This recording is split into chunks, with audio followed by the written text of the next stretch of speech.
We are live and I don't have this one.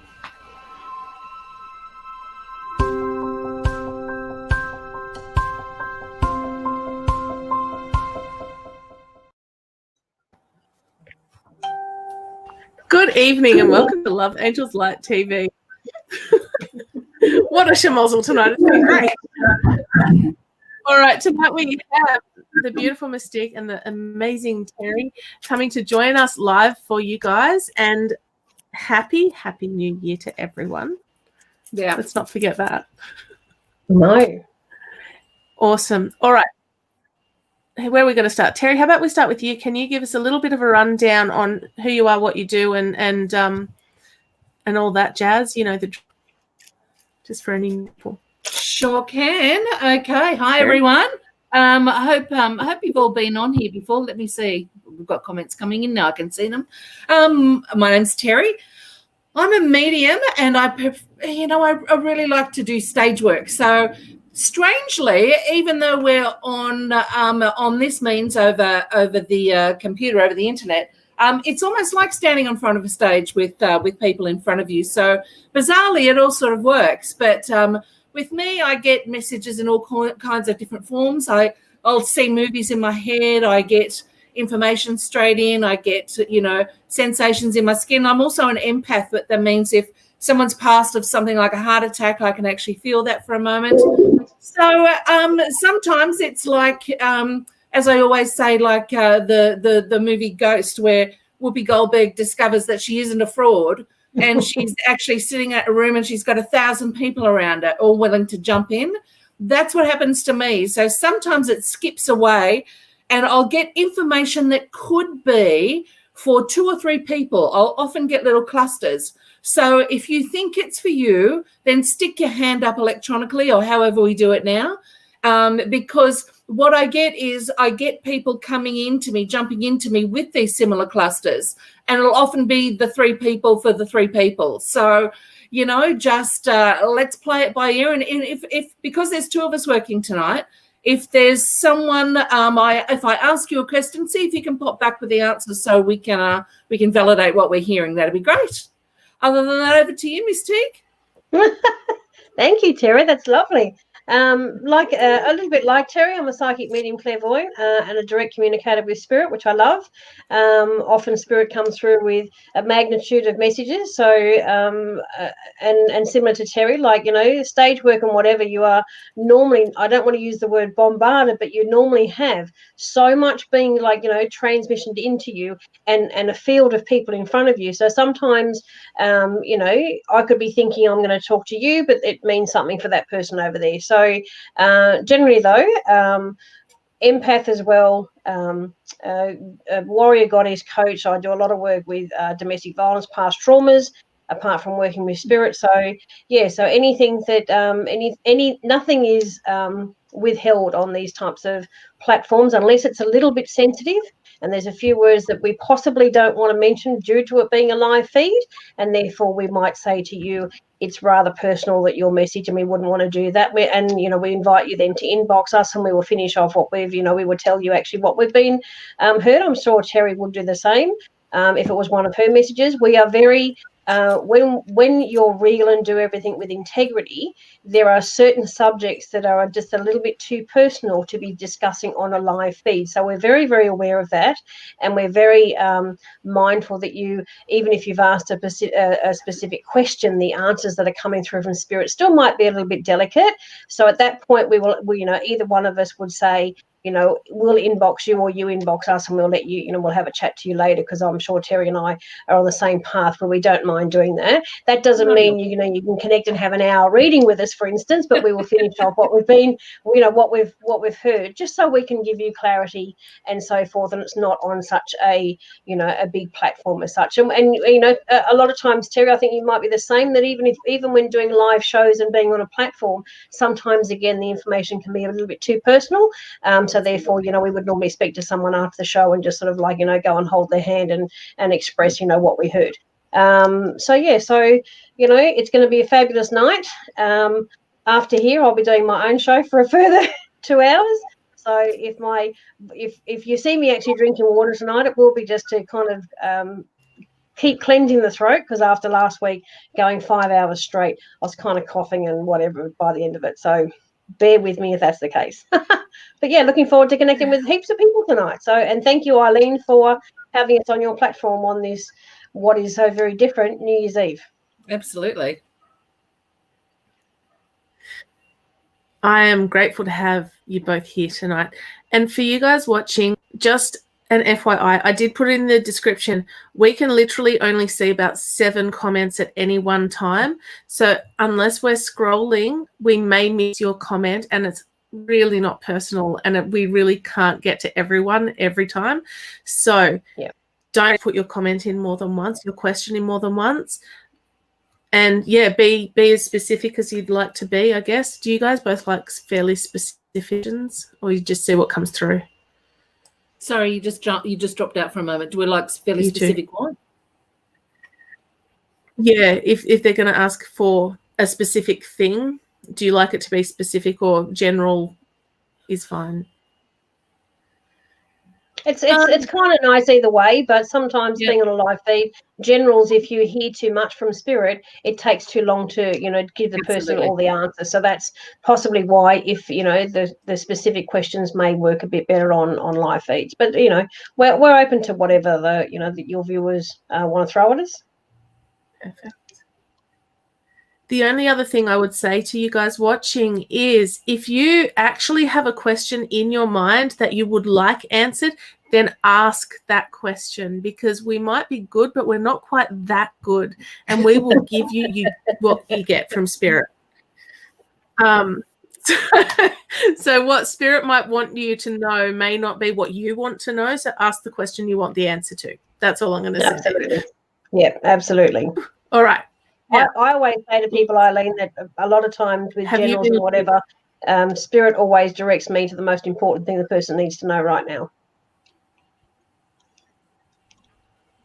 Exactly right.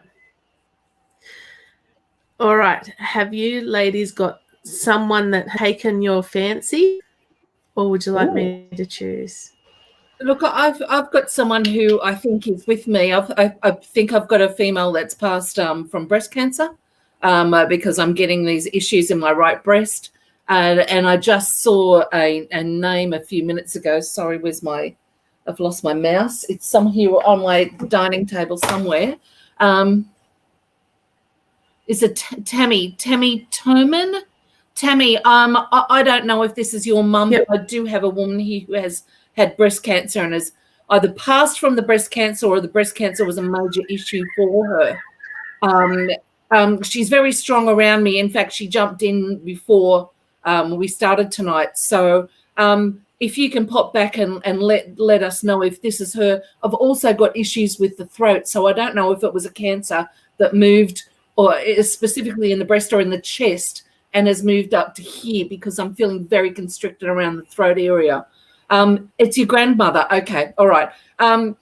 Is the issue with the throat or the chest up here in particular? Strangely, I don't know, somewhere around here. Is that related to your mother? If so, then the two ladies are together, because I'm getting these things one on top of another.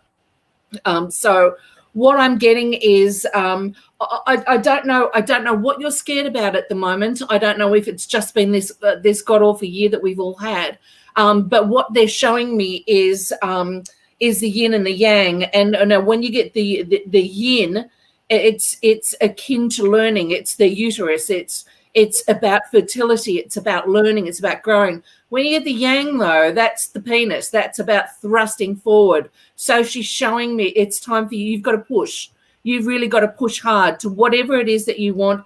The waiting time's over. She says you've got to go. Okay, and don't wait for, I'll do it at the end of January, or I'll do it at the end of next week. She's talking about moving now. Breast, your mother passed away from ovarian cancer. Okay, all right. I don't know if there are other issues up here as well, because I'm feeling this quite high. But I am getting the sense that there are the two ladies together. And again, they're saying to me, you need to push and don't wait for it. Okay. Not making, and I often say this, not making a decision is a decision.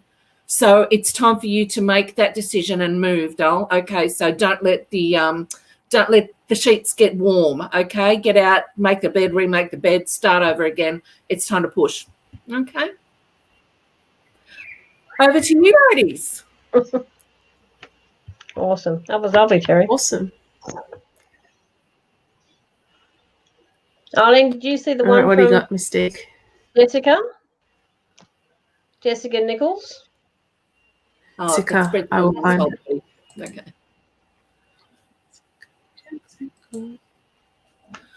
So just an update from Tammy there. She's saying that the cancer spread through her mum's whole body. So that's what I'm feeling. All right. So back to you, girls. Thanks, Tammy. So I had my Arlene, I had my eye on Jessica Nichols. Yep, I'm trying to find it now. Okay, it's well, I don't think I've scrolled much. Except the comments keep moving on me. It's up near the top, I think. Aha.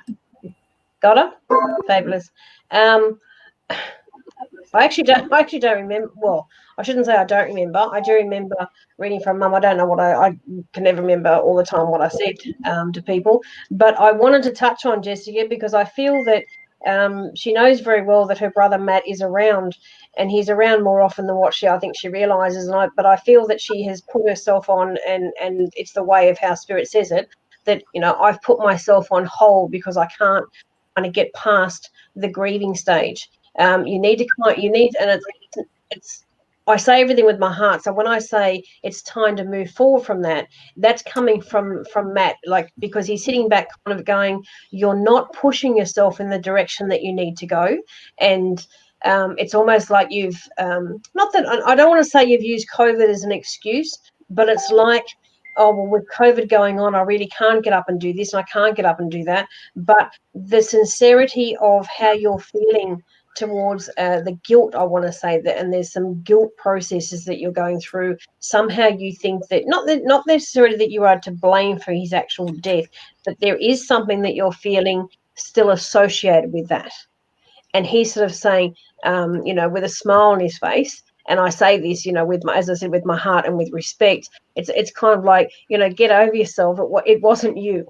It wasn't you being part of what happened to me, but now I don't want to watch you being stalemate with what you're doing. So it's almost like he's saying, forget what happens, with COVID, put that aside and stop using that as a little bit of a scapegoat to kind of go, well, I'll fix all that and I'll progress on myself, after I feel more comfortable without COVID. It's a point of, we don't know when COVID's going to disappear and how long it's going to hang around for or go away or come back again or whatever the case may be. So stop kind of using that as your little backstop and kind of say to yourself, what do I really want to do? Because 2021, I cannot keep sitting back and going, I'm sorry that he's gone and it was my fault and it was this and it was that. They're all things that he's looking at you going, sweetheart, I want to grab you, I want to kiss you, but I want to shake you at the same time and sort of say, come out of that little zone.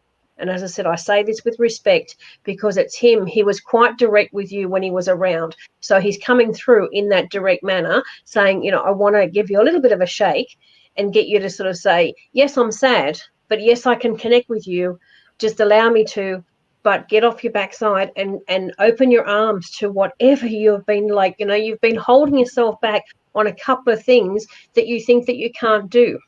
You can put your mind to it tomorrow morning and embrace the new year, embrace that he is around you and send you all his love. And he's giving this giant hug and giving you what I would call little kitty kisses all up and down, like both sides of your cheeks. It's almost like he's going, saying, get off your bum now and get moving. So much love to you, Jessica. And thank you for your compliment on Mum's reading. Well, it's interesting that we've had two messages pretty much the same in the first couple of minutes saying, look, we know this bloody awful year is over now. It's time to get cracking. And and while you were reading there, I was just looking in for the next person and I've focused on Tracy Williams, who said, any guidance, please. So I've done a few cards for Tracy and they're almost exactly the same as what we were talking about. Wow. I get her and the death card straight up. So it's like, it's you. It's time for you to move again. There's new things happening for you. Interestingly, you're at the crossroads here, but you've been bound up. So it's saying to me, your indecision, Tracy, is what's been causing you some trouble. Exactly what we were saying previously, in fact. So this is our little cluster of let's get movings. Now, to me, once you unblock this, so February, March, there is someone coming along for you. There I go again, moving my hand the wrong way across the screen, because I've got a new journey here, and there you are with it. There is the man coming with you. So interesting times for you. You've got some great guidance here, and then you've got the clouds moving away from you. So this is all becoming clearer. So so realistically, this is time for a second chance for you. There's new opportunities coming, or in the first 6 months for you, very, very often. Now, what we get at the end here, though, is the child card. So this means that it can mean a few different things. It can mean that there's a brand new start after brand new start. So, but it can also mean that you're not taking responsibility for yourself. So it's saying that you've got to step up. You've got to step up because you're the only one who can guide your own way out of this, okay? And it's all about finding your own way out. It's like you've been in a wet paper bag for a while, but these cards are saying that these things can come along for you. So that crossroads for you is really, really, we're talking about the end of January here. So very, very strongly start moving towards, you know that you have these choices coming up. So start moving towards the decision, or start moving towards the crossroads, so that you're actually there when it happens rather than racing to catch up with it. But it's just this unblocking thing now. It's you taking this first step is to bring the new energies into your own life. And once you bring those new energies in, this is when this man will come along for you. Or this is when the situation with this man will start making new pathways for you. Okay, so this looks great. So hang in there and good luck with it. Okay. Awesome. Eileen, can I move to Rara? Rach, yeah. Should I correct her on the mistake spelling? No, I shouldn't. It can be spelled a multitude of ways, except when they're trying to find me, they will get a hairdressing salon or something else when they type it in that way. MSTIQUE. Let's get that one down straight. Thank you for your question, and thank you for choosing me to connect with Dad. And you're asking, why has everything fallen apart since he left us? With all due respects, because I'm sorry for your loss, but with all due respects, nobody has really worked out prior to his passing what the next chapter was going to be. So everybody's kind of sitting on the fence going, okay, he was our leader. He was, and to you, he was the most important person in your life. And I get it and I understand it. And that father and daughter relationship is so unique and it was so very personal to you. But I'm being led to, well, why can't you do this without me? What is wrong? Why are you stopped? And it's almost like that train that comes to the station that, does anyone get off? No, everyone just sits there because nobody knows what to do next. So that's the image that I'm being shown. So I don't know whether your dad's got something to do with trains, or whether he loved trains, or there's something in that train that he wanted me to use that train scenario in talking to you. But I also want to say that, yes, your world has certainly been turned upside down without him, but go back through the motions. Sit there and embrace him in spirit world and sort of say, okay, Dad, I'm sad that you're gone, but I understand why you had to go, because nobody could have changed his outcome for him. But he transitioned very well, but you've kind of just sat there at the opposite side of the kitchen table, still looking at him going, I don't know what to do next. I really don't know what to do next. Journal it out if you have to. Ask for help if you have to, because the grief process goes through many stages, and there's no time limit at all on grief. Some people say to me, well, isn't 6 months long enough? Every human being is totally different. Grief can attack all of us in many different ways, and no one can tell you how long you will feel that way. But more importantly, he's saying, can't you remember me as the funny joker?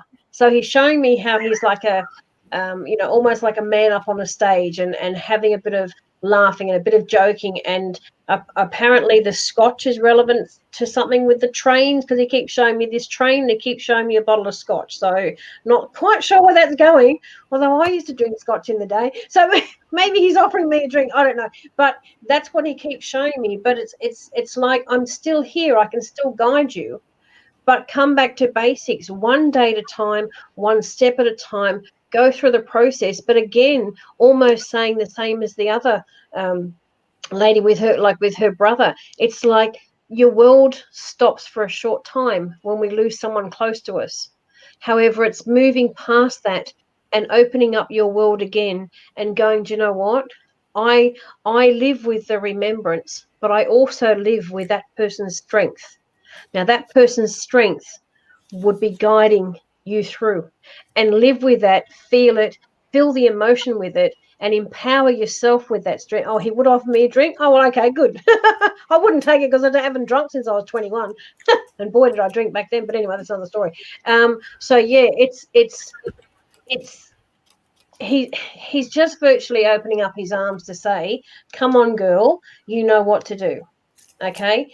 And okay, you're worried about others, but you're okay. I had a reading today with a lady who I'm going to pinch one of the comments out of her reading to virtually say to you, when you it's great that you have an open heart, it's great that you have a giving heart, and I love that about people. But when you keep giving to others and you don't give to yourself, of course you are going to suffer yourself. You know, we as givers to spirit world and all this sort of stuff, if we don't stop and smell the roses ourselves and try and do the best that we can for ourselves, then we're going to fall into a heap as well. So your health can suffer if you keep putting yourself last all the time. I appreciate there's others around you that you need to take care of, but please put yourself in the same category that you are number one and you are important as well.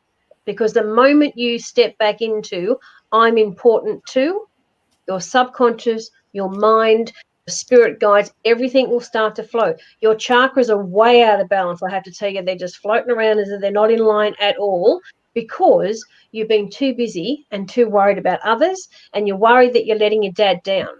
And he's sort of saying, no, cheers to you, I'm fine. You know, he will have that scotch. He's offered me one as well. He will offer you one at the same time. It's like, cheers, I'm okay, but you need to know that. And when you can embrace and know that he's okay and sends you so much love, it's only then, when you start to feel important about yourself as well, that everything will fall into place. So please don't think that everything just will continue to go wrong, because it won't. Pick yourself up, sit back on the table and kind of go, right, now I'll do everything in order. Now everything will start flowing better. Thank you. Miss Eileen, I've just sorry to pop in, darling. I've just tuned into Miss Sari Hannacum from South Africa. She was there in the feed momentarily. Beautiful, yeah. Look, Sari, hi and welcome from South Africa. Lovely to have you join us. Look, as I was scrolling down and saw your name, I had someone pop in. I've got someone here for you. To me, it's related to a father figure. It's either a father or a grandfather. And this poor gentleman had dementia, very bad dementia, because I'm getting very foggy here and very unsteady on my feet. So I think it really affected everything about his life. But he was very strong. He's very strong around you, and was really pushing through. He wants you to know that this is all gone now. Okay, so he has clarity. He has clarity of mind, but what he's coming to you now for is that he can see that there's a lot of cloudiness that you have. Now, while I was waiting to come to you just then, I had a look at some of the cards as well. Now, look, I can see a relationship here, and I can see that there's issues with the relationship. But look, what I wanted to say to you is that you know all about this. You don't need anyone else to tell you about this issue. If you're just hanging in there waiting for it to fix itself, it's not going to do that. Okay, look. There'll be. Look, you're on a path now, and I think that I think from a work perspective, things are looking up for you. In a couple of months, there's some really, really nice sort of stuff, slow and steady growth really happening for you in the workplace. But personally, I feel like I feel for you when one's going up, the other feels like it's heading down. The reins are in your hands, but you're going to know in another month or so. If you haven't been able to make a decision about this, it's going to be coming to you because, look, darling, I hate to say this, but I feel you're on a sinking ship with this one. I think that you've huffed and you've puffed, you've blown all the wind into the sails that you can on your own. And I don't know that it's not actually sort of coming back for you. All of your strength isn't enough to hold this thing together. But having said that, I know that it's very hard for you to actually let go of this thing, and it will take you some time. But I can see that you can do it. The difficulty for you is that your sense of worth. And I want you to know that it is not simply due to whoever this partner is, okay? You're much more than that. So know that you are stronger and will be stronger on your own. But I can understand why you're frightened to take that step. Just know that you can handle it, that your thoughts, your gut information that you're already getting is telling me that you already know. You don't want to admit it to yourself, and that's fine, but know that you will come to a stage in the next couple of months where you won't have any choice but to go, okay, all right, I've got to face this now. So know that this moment's coming, but look, there are wonderful things here for you, and I do see that there is a true love coming for you as well, but it's love of yourself. So this is you being able to see and your own self-worth on your own and striding forward. So you don't actually need anyone, babe. So hang in there. Make the choices as they come to you. You're forearmed with the knowledge now. You can keep moving forward, and it's going to be a great year for you. Okay. Best of luck, darling. Lovely. Arlene, you can choose one for me. I'm gonna get you to do some work. What? I thought it was my turn to relax. No. You don't get to relax. We're not going to do all the work for you. Oh, I did want. That was Just because you're sitting by the seaside doesn't mean you can do nothing. Okay. Will my grandkids be okay? Seaside. Sorry? I said I do like to sit beside the seaside. I know, and you'll start singing, so maybe I should start reading. New school, hard year for them. They lost their mum. My daughter, don't mind who answers. Any help would be appreciated. Cheryl, my heart is with you. It's really, really difficult, and I'll just generalize this for a second. It's difficult for any parent to lose a child because we're kind of been brought up in a world of, parents will always go first.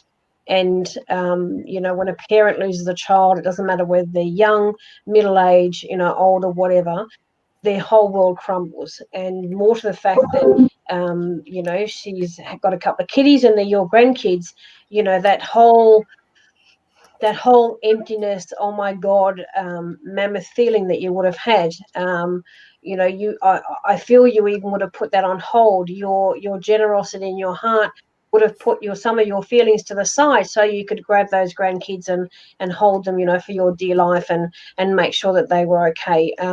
It's really endearing to know that yes, you suffered, but you were strong enough to put that pain aside to make sure that others were okay in a very, very difficult circumstance. And I applaud you for doing so. A mother's love is always there, no matter what, no matter whether they've got estranged children or not. The mother's love is always unconditional, and I'm very, very sorry for your loss. In saying that, the grandkiddies, your grandkids, they went through it. And please correct me if I'm wrong, but I keep getting shown that they went through a little phase where they were kind of in la la land. They were lost. They didn't know what to say, when to say, how to say. I think one of them didn't quite understand where mummy went. And you, with the way that your hats off to you. I say it again because I'm being shown that it was almost like you had both. I don't know how old these kiddies are, but you had both of them in your arms, explaining the beautiful transition that your daughter had, and the way that you envisaged that of happening, and that's the way you brought it through for your grandchildren. What a beautiful way of embracing something so hard. So I want to applaud you for that, and thank you for the kindness and the strength of your own heart. I know you have your moments in your private time, and that's okay. She knows that. Thank you. Only 10 and 8. A little bit too big to have in your arms, but to me, you did that. To me, I'm being shown that you held them both, and I don't know if it was a situation straight after her death or shortly thereafter. You picked them up and you held them very tight. But days later, when you did the explanation, is where I'm being directed to, because it's being shown to me as such a loving thing, and I want to go to a particular. I don't know if you've named a star in your daughter's name, or the grandkids have done something with a star or two, but it seems that there's always a star that you seem to point to and have a chat with the grandkiddies, and as if you're talking to your daughter. So I'm being shown that. If you have named a star after her, congratulations on that. And if you haven't, maybe it's something to think about, because that's maybe her energy coming through as she was this shining bright star, and she gave so much of herself to everybody as well. So she was a bit of a I'm here for you, I'm here for you, I'm here for you. But that's what she did. That's what she loved.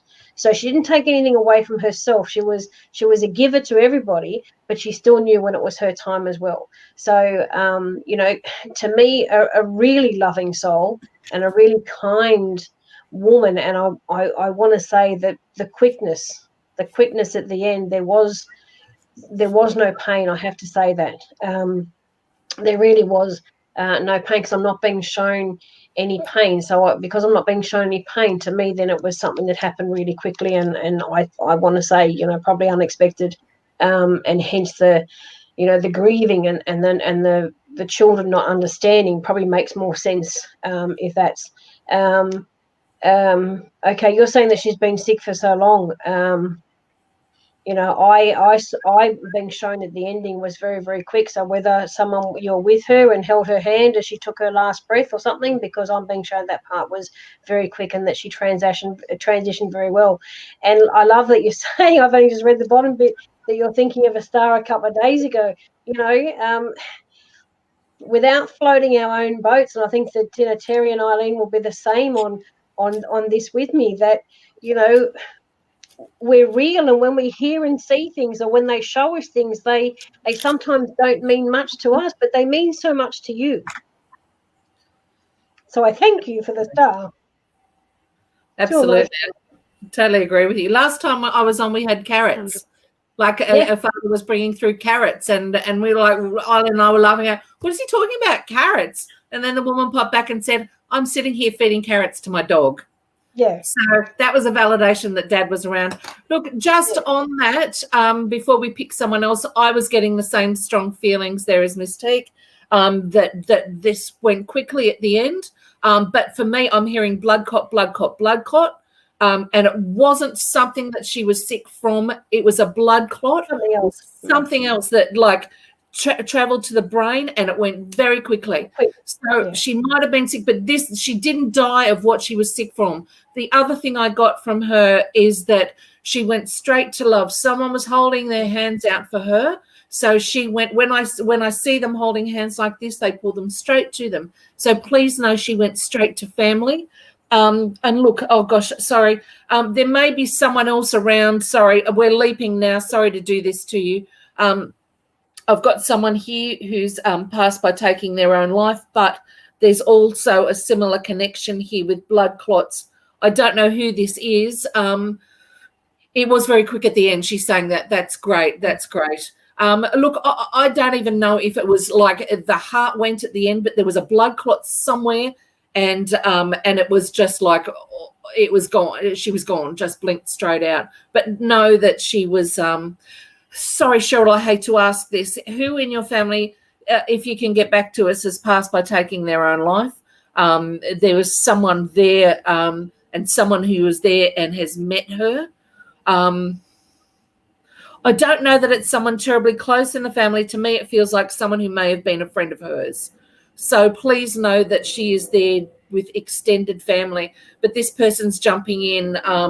Sorry to bump in on your read there, Miss Tique. But you know what they're like. You know what they're like. They're pushy buggers. Once they get an opportunity to jump in, they'll do it. So I've got this person here who passed by taking their own life. They're also, and I'm getting very, very, very bad headaches with them. So I don't want to go into I'm not going to go into details. But darling, if this was a friend of hers and you're in contact with their people, could you please let them know that their boy is okay, and that he's with friends and he's with loved ones. Okay, it's your girlfriend killed herself. Okay, I don't know if that's you, Bronwyn, but I do have some people around. I think, as I said, we were leaping from one person to another. So I think that went from one of Cheryl's probably down to you, Bronwyn. So I'm just going to say that this was a particularly nasty episode of how your friend took her own life. But I'm getting the very masculine energy with that as well. So to me, this was this is almost like someone you would never have expected this from, full of verve, full of vim, full of vigor, and like really bit, a big chunk out of that shit sandwich that's life and went on with it. But was definitely not as strong or as everybody thought. So please know that there are friends. She has friends. Even though I still get this amazing masculine energy, it's almost like she's like Amelia Earhart, like flying across the oceans. Like, I'll go where nobody's gone before. And actually to hear her saying that is like, I'm here. It's okay. I'm sorry if you're having we know how. Okay, yeah, we don't want to go into that, Dale, because it wasn't great. But if anyone else around at the moment is sorry, and I don't know if this is you or someone else close to you, is having these bad feelings, please step out, reach out to them. Please reach out to Lifeline or anyone else that you can. They don't need to be where I am. No one else needs to be where she is. She doesn't want anyone to follow her. She took the first step. She doesn't need anyone else to be there. Okay, so please step off. Okay, sorry. She's very, very, very, very strong about this. Very strong about this. So please, Dylan, whoever it is that's with you, even if you think they might be having trouble, it's probably magnified by about 1,000%. So just reach out and see if they can get them the help or you the help that you need. Okay, sorry about all that, but they came through and they're very insistent. And sorry, if you see me fanning, is that when they really push through to me like that, I generate a lot of heat. So when they get really insistent like that, I start pumping the energy. So excuse me for the fans, but I have to have my earphones with me. Sorry about that. Okay, next, over to you, Miss Eileen. Can I just jump back to Cheryl for a sec? Because she did come back in and say that her husband was with her daughter when she passed, but she also had a question about the kiddies and will they be okay in 2021 with going to a new school. And the whole time that I was hearing from your daughter, I was saying that they're on the right path. They're going to have. It came through like mini me, so there's going to be like lots of new friends also made at this school, where not in any sense of the form replacing anybody in the family as such, but they're kind of been to themselves for a little bit, and I think that's why Cheryl has actually been quite worried about it, because they're not kind of interacting the way that she may have thought of, or whatever the case may be. But to me, I'm being shown lots of activity, lots of fun, lots of laughing, and this is all generated from going to the new school. So Cheryl, I wouldn't give it a second thought about, will they be okay in 21, because they will. The tough times kind of have gone through. Your hubby and a few others have nurtured them very, very well. And as I said, before, my heart goes out to you, and I appreciate everything you're doing for the kiddies. But yeah, they're going to be absolutely fine in the new school, I have no doubt. Awesome. Who's Back up? to you, Eileen. You can pick up that hot mess after all that. Wow, they were really randomly to get into both of us for that. Oh, well, that's the way it goes, isn't it? Oh, Kim, bless you. What's installed for you for the next year? I'm going to say to you, nothing's installed yet. Nothing is installed. You can install exactly what you want. Bless. I'm just going to, I'm going to flip a card for you, Miss Kim and Miss Tique. If you're picking up on anything for Miss Kim, bring it. Let's see if we can do a double again. Now, I've got a card that's popped. Confusion and anxiety. Okay. So oh, God, I can't work out which bloody way to push the card. Okay, across the screen. There we go. Okay, so what this is telling me, that this is cloudy thinking at the moment. So you need to stop. Look, we've all got this. Yes, all of us, because it's just been a bloody crazy year. But what I've got for you is the coffin card. So what it's saying to me is, that's right, that something great will come out of this, okay? All this confusion, all this craziness, something good is coming out of this for you. So it's almost like, have you ever heard of the tale of Sisyphus? Now, Sisyphus was cursed to push a rock up a hill. Now, he couldn't look in front of him and he couldn't look behind him, because if he looked around, the rock would roll back on him. So I'm just going to say to you, 2020, great big rock, okay? You're almost at the top of the hill. So no, and sorry, I've got someone with me for you as well, because I'm ignoring them while I'm trying to do this. And what they do is they get to my nose. So if my hand's in front of my nose, I know that they're really pushing to pump through to you. Just give me a sec, mate. Hang on. So look, there is great happiness that's going to come for you during this year. And look, this is all around you. So you mine whatever's in there, because you've got there's the sun for you, but it's all about your creativity. So I don't know what you're doing, but keep doing it, okay? Trust yourself, because this is what's coming from all this confusion, all this clunky thinking, because there you are. So this is all about you. We've got the anchor, so it's about stability, and then we've got the cross, and this is about resurrection. So there's a rebirth going on here. You've got the cross and the coffin. So they're talking about you have found things in this year that you couldn't have imagined. And you know what? Sometimes the universe says to us, how many times do I need to kick you in the ass before you realize that this is what you're supposed to be doing? So Terri, Kim's problem is, though, that she doesn't believe in herself. This is why. That's exactly right. That's why she's got the cloudy. She's had a crappy year, even more so, because there's been writings on the wall, and that's what that big bloody boulder is. I didn't see it as a rock. I saw it as a boulder, because she keeps automatically putting that in her own way, because she doesn't believe in herself.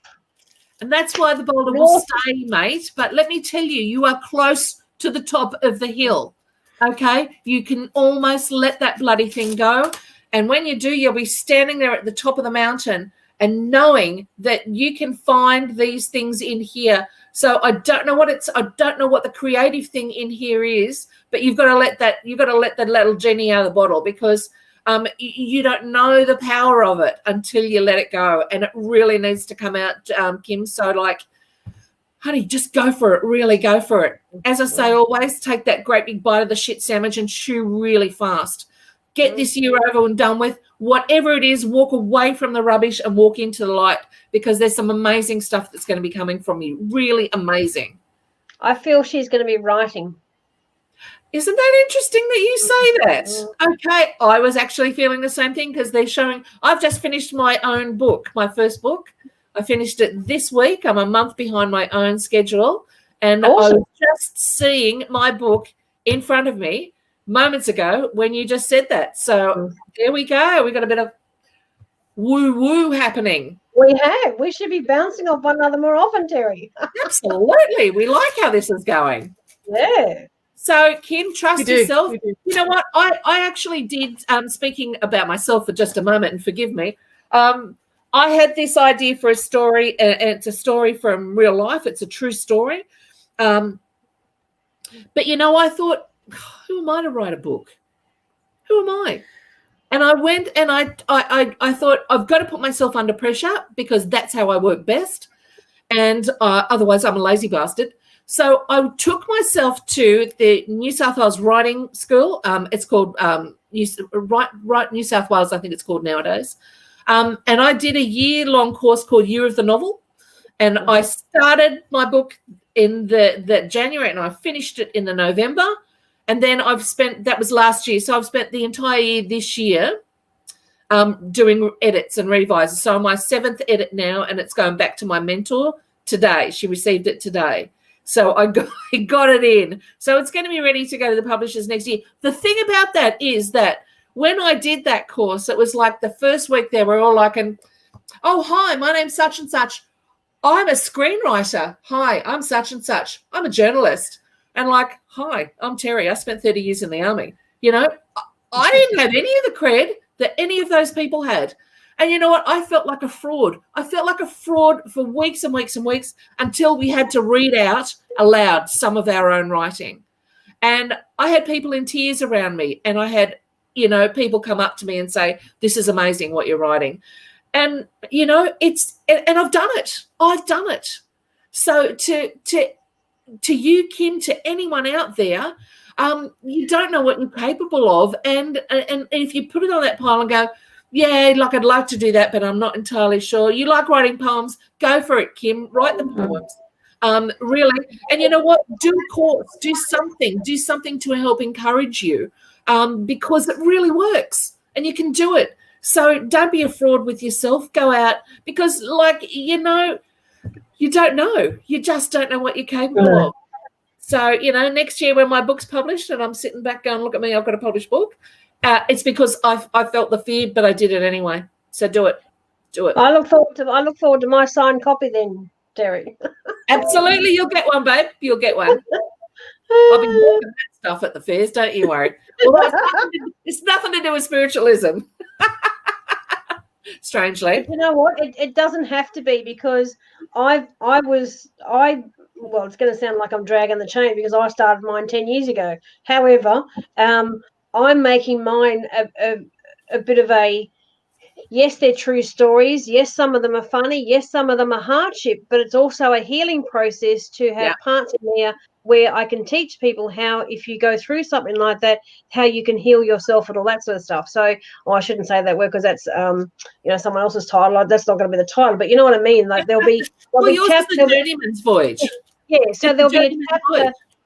After every chapter, there'll be like a healing process type thing. So it's going to be a mixed bag. So hence why it's taken so long. But also too, I stopped and spent, years of study so I can add, certain different things to the business and that, as well as, and kind of put the book on hold. But it's there going on its own journey, so I can help take others on a journey where they can become the best versions of themselves. Yeah. And that's my intention there. So, Kim, if you like writing poems, Even look, when I was on Psychic TV, I used to have like they called it a mystique moment, because I write poems myself, and I used to, if it started off that if it was Christmas or if it was New Year or it was Mother's Day, I wrote a poem for the viewers around that particular subject, and generally always like, coming through from spirit, all that sort of stuff. But it became so popular that every time I was on, there was a mystique moment, and it was always just a poem to the viewers, and every viewer always related to that poem, so it always meant something to every single viewer, and for that I was always extremely grateful, but very proud of my own work for doing so. So Kim, if that's what you're into, keep doing that. Like, get that adrenaline going, get the excitement going through the poems, and then you will sort of go towards a short story maybe, or as Terri said, go to somewhere where you have a bit of training and all that sort of stuff, so you'll be more confident, because you're your worst enemy. I'm sorry to say, but at times you are your worst enemy, and you're the one that puts those blockages there. The moment you sort of maybe get more confidence in going to a school or some training things, you'll be on the ball with it, and you will lose that lack of confidence, and then you won't know yourself. Because, let's face it, it's a bit wanky. Yeah. Oh, I'm writing a book, and I can tell you the amount of smirks I've seen when I say that to people. Well, you know what? That's what I think of them, because I've done it. I've done it. So good on you. You can do it too. And to Deepa Alexander, thank you, darling. You're buying a copy too. No worries. No worries. I'll let you all know when it's published. It'll be called The Lonely Sea in the Sky. Sorry? Awesome. Oh, we've just had one of those. Shameless plug for a moment.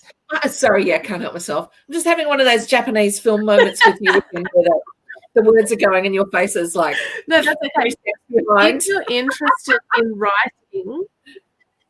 If you're interested in writing, my mum actually wrote a book called How to Write a Story in 10 Easy Steps. Nice. Oh, okay, there you go. Well, you could have shown that to me a year ago, mate. Yeah, that's like you. I didn't know you a year ago. No, I should have known. You should have. Like, aren't you psychic or something? Like, you should have known. Honestly. Absolutely. Well, I wrote a book in 2008, 2009, called The Adventures of Christine. The Adventures of whom? Christina Cranky Pants. Oh. Yeah, she's my alter ego. Yeah. My cousin's name is Tina, and when she heard what the title was, she said to me, biography. I'm like, no, it's actually not. Oh dear. You're right from life. What can you say? Who's next? If it's about you, suck it up. It's not though. So we've segued ourselves entirely into our own agenda there. Anyway, so the moral of the story, folks, is you can do it. Take a chance, feel like a fool, throw it out there. But you know what? You can die going, oh, man, I wish I'd have. But, you don't have to. You don't have to. So take it by the bits and give it a good shake and go out there and do it, whatever it is that you're scared about or you want to do or seems too big or anything. Just, go for it. Just go for it. Okay. All right, we've all frozen. Do you have one mystique? I'm not frozen. Where are we going, Eileen? Come on, director. Oh, come on, Eileen. Do, do, do, do. I don't know the rest of the words, to be honest. We'll start our own party. I don't know anyone that does.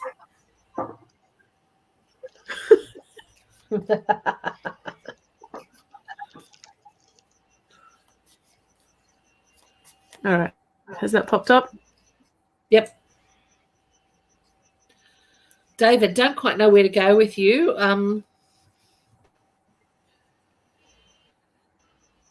I've certainly got an older gentleman here. I'm not hearing anything from a son right at the moment. But I've got an older. I don't know if this is your father. If it's not your father, then it's a grandfather. But it's definitely he's definitely saying father, father, father. I've got real problems with the eyes, particularly something under the right eye. I don't know what's going on here. Whether there was some sort of thing wrong going on in here in the eye socket, but I'm completely blocked here. I don't know whether I don't know what's going on here, whether this is a cancer in the brain or just in the eyes or in the head here. I've got it all through the passages over this side of my face. So I don't quite know. It doesn't feel like a stroke or anything to me, but there's something very strong going wrongly here. I don't know. Mystique, can you pick up on anything from this? This guy's really right in front of me, and he's just completely blocking me at the moment. I was feeling that there was virtually like a whole family, like not necessarily that a whole family was wiped out in one hit, but like a family surroundings of young and old. And to me, it felt like that, that there was I will say, like, probably a teenager, not necessarily a child, but a teenager. I was also getting a lady who I felt was an aunt rather than anything else. And with the dad, I kind of get almost like you, grandfather type, but I was leaning more towards a dad, but a father, like a. He's the patriarch. Like an older looking gentleman, like older than his age, and that's without any disrespect to anyone, but just seemed, or like his mind was older than who he was type thing. That's how it comes through to me. Okay, your brother died from a brain tumor. All right, okay. No, that perfectly explains it. I look, he's a really to me, I'm getting such patriarchy for him. There was such a great. Either this is just this incredible love of family, but the strength there from this man is incredible. He's putting himself at the front of the family for me. He's really stepping forward. He's to me this. I cannot tell you how painful this thing is. But to me, this is like he's been shot in the head.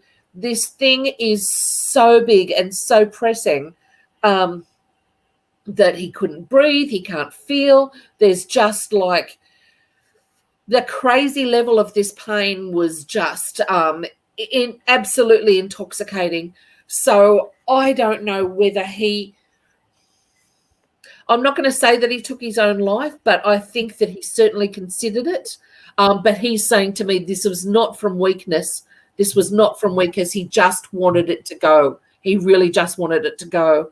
But you need to know now that she's showing me now this is gone. I'm free. But I get this enormous strength from him. As I was saying, he's really putting his arms around everybody and pulling them together. It's like he's the family glue. He really is. It doesn't matter his age. He's the patriarch. He's showing me himself as the patriarch of that family. Now, particularly when he's showing me this, he's got arms around and there is a young man that I see there. I'm not getting much from him. And I hate to ask this, but I'm not getting any messages from him at all, but sometimes I don't from those that have taken their own life, and I'm feeling that very strongly around the pair of them. 26, okay, all right. Look, I don't know what I'm getting, but there was he's hugely protective, and particularly of these people that he's got his arms around. Okay, he's with you a lot. He lives vicariously through you. Okay. Sorry, were you doing the stand-up paddleboarding or the kayaking or something on the water? Because he's showing me he's feeling this, and it's like this movement over water is like sailing. It's not like sailing, but it's like floating. It's this gentleness of like. It's like flying. But on the water. I'm getting this really tight stuff about the water, either paddleboarding or kayaking or something like that. He had a big personality and he was a big guy. Yeah, feel that.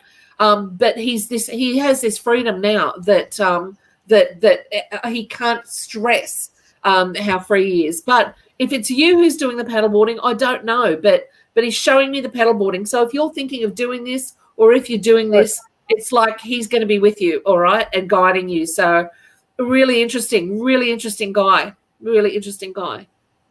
And feel that when you fall off, you're not actually falling off, you're being pushed off as a joke.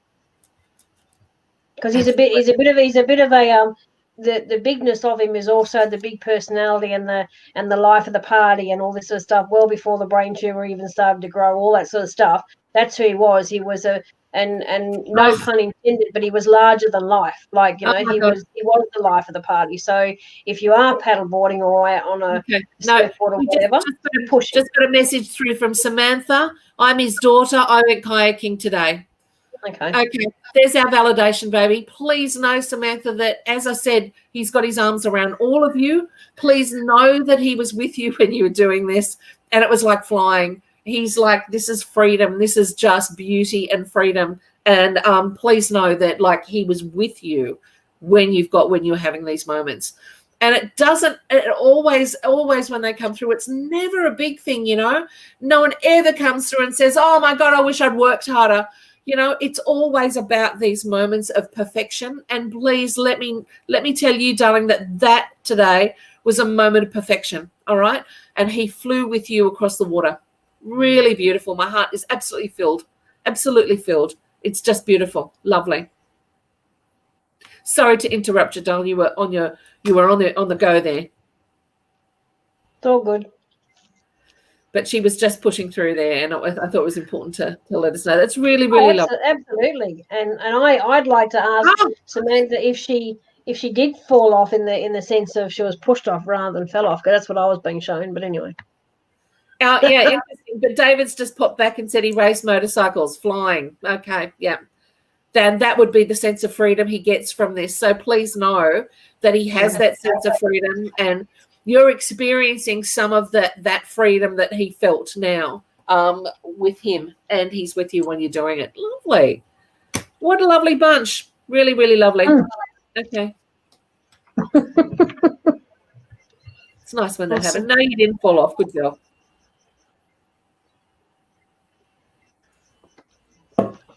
Terri, I'm actually going to give this one to you, only because I'll explain why. Because Danina is a very close friend of mine, so I actually don't want to, in case people think that I'm picking her out of preference or answering because I know certain things. So I'd like you to, if you wouldn't mind.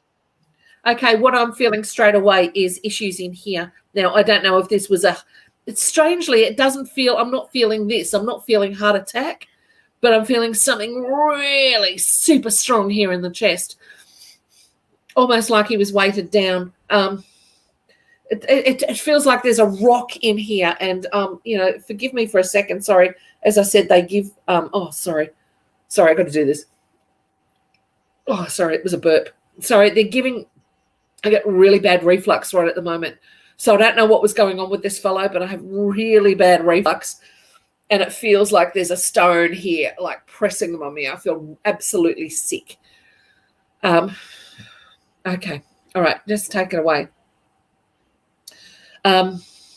Strangely, I'm getting this in the ear very strongly. So he's talking to you, Danina. You don't need to ask us for anything. He is so talking to you. I'm just going to say to you, listen to your signs. Now, if you don't know what your signs are, I don't know what you've been told before. This is the first night Mystique and I have ever worked together, so we're not double teaming you or anything like that. But he is like blah, blah, blah, blah, blah, blah, blah in my ear. So either he was deaf and couldn't hear anything, but no, that's not the sense that I'm getting. I'm getting that he's actually talking at you. So if you're feeling anything, okay, there's blockages here too. I'm getting blockages here from him. So if there are things that he didn't say before he passed, or if there's something else going on, I don't know if there's some sort of esophageal cancer or something going on, something nasty here, but I'm getting it all the way down here. And so I just want to say to you that that I do get that this thing that there was blockages here, that there were things that weren't said. Look, crazily enough, he's shown me a new car. So I don't know whether you're thinking about buying a new car. It's really weird. I got a car the other week when we were on, and someone had just bought a new car. But there's something going on there. There's some big purchase that you're worried about. Just do it. He's like, don't waste your time. You only YOLO, right? You only live once. But I'm also getting a message from him about your back. So I want to say to you, and I'm getting this really low in the back. So I don't know what you've done, whether you've lifted something badly or whether you've slept badly or there's something going on, but I'm getting really bad back pain from you at the moment. He's nagging you. He is nagging you something ferocious because he has not stopped in my ear since you palmed I don't want to say palmed him off to me, since you passed him over to. So listen to your signs. You'll know it. Do you get the skin things? Do you get the goosebumps when you feel it in your gut? Do the lights flicker on and off? Like, you're getting messages, darling, but I don't know if you're actually listening to them. But he is very strongly around you. Just do it. Is what a massive heart attack. Okay, all right, that makes perfect sense. But I think he knew for a while before that this was going to happen, because seriously, this is like, I'm getting this regurg thing going on. When you say massive heart attack, I'm not feeling this. I'm feeling like a big rock. So it was like one whammo punch and off he goes, because this is like, I normally feel this and I'm not feeling it. So it was really, really, you've just had lower spinal surgery in your lower back yourself. Okay, perfect. All right. Know that he's with you when you had this surgery, okay? And he's your guardian angel. He's a nag, but he's your guardian angel. So please be careful of your back. Do the things that the doctor tells you, even though you don't want to. I hear that you don't want to, and he's nagging me. Don't get up and make the cup of tea. Get someone to make it for you, all right?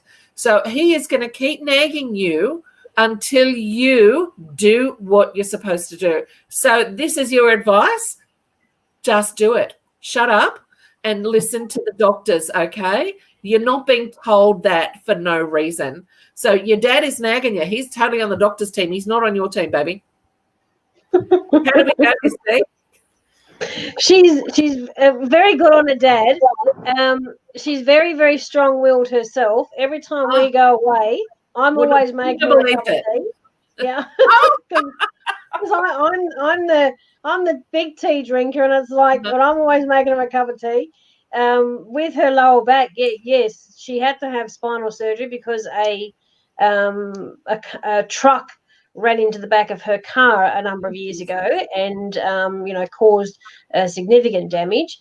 But she is very strong-willed.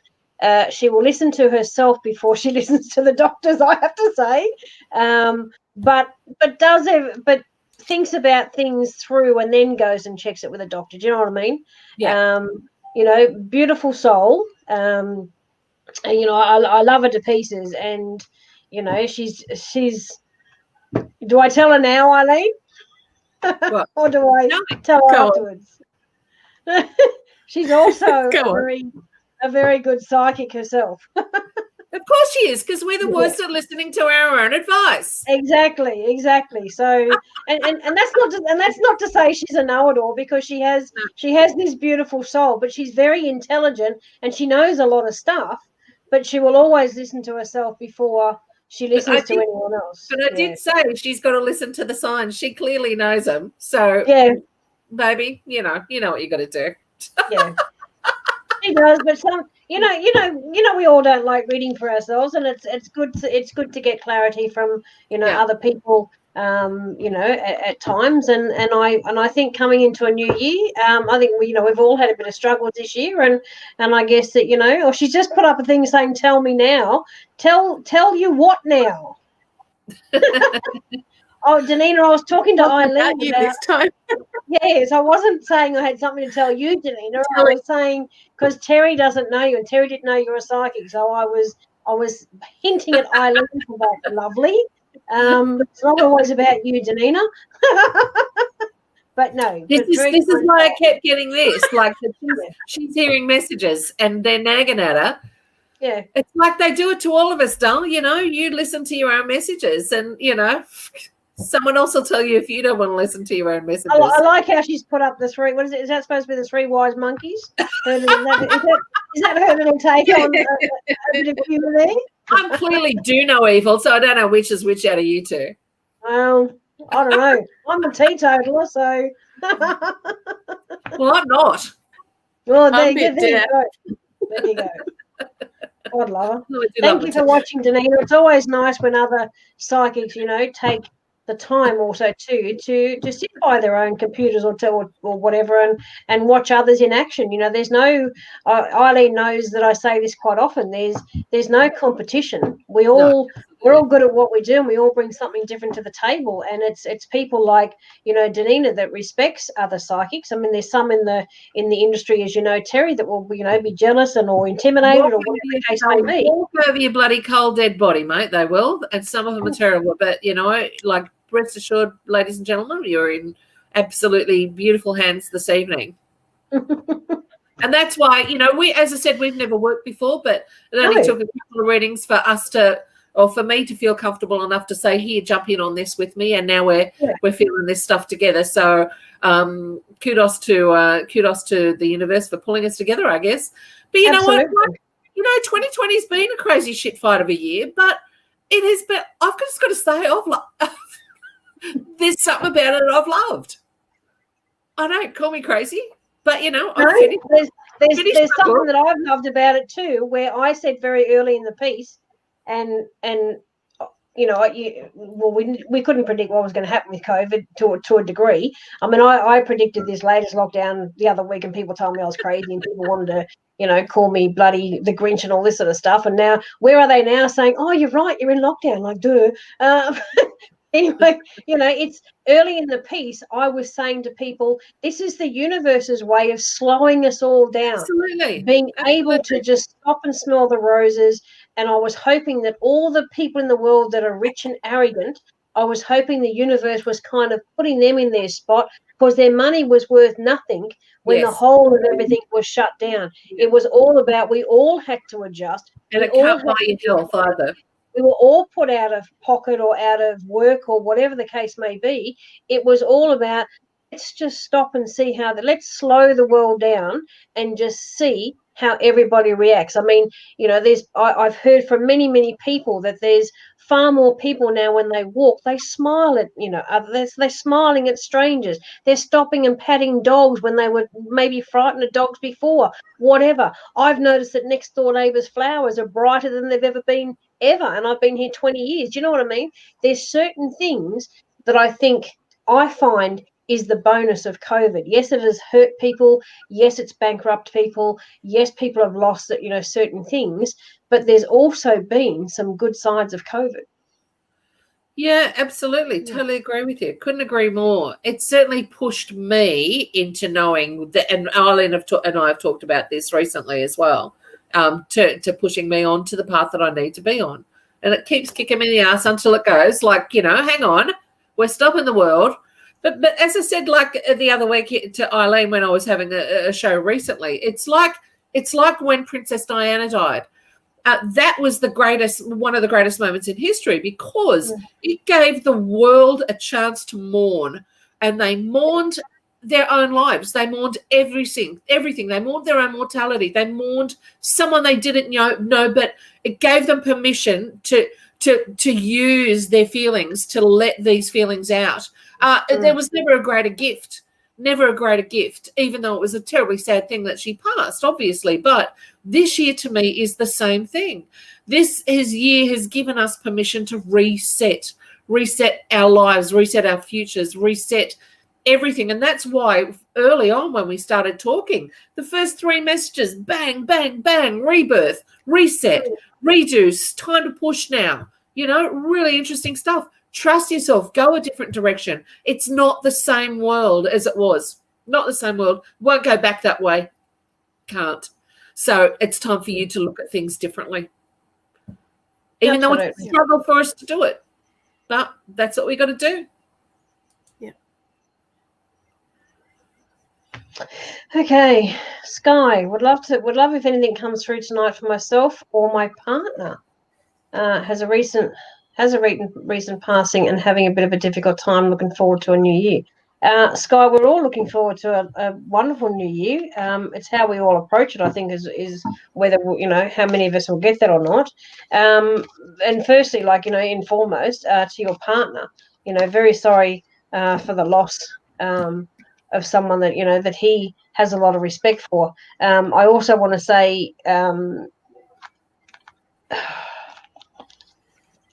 Spirit works in weird and wonderful ways, and I think Terri had this a while ago with someone, with very much open arms, but was like a bear hug. Like I feel like I'm just getting squished instead of like a hug. I just feel like I'm getting squashed.